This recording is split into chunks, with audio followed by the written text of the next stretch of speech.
பேதுரு வீட்டுக்குள் நுழைந்தார், மாமி கரத்தை பிடித்து தூக்கினார். பேதுரு வீட்டுக்குள் நுழைந்தார், மாமி கரத்தை பிடித்து தூக்கினார். காய்ச்சல் உடனே அன்று நீங்கிற்று, அவள் கர்த்தர் தொண்டு செய்து மகிழ்ந்தாள்.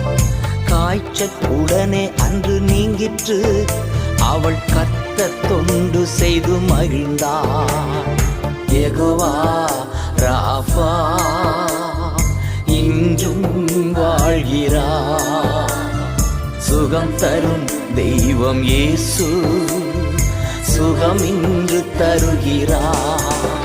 மனம் இறங்கும் தெய்வம் இயேசு சுகம் தந்து நடத்தி செல்வார்.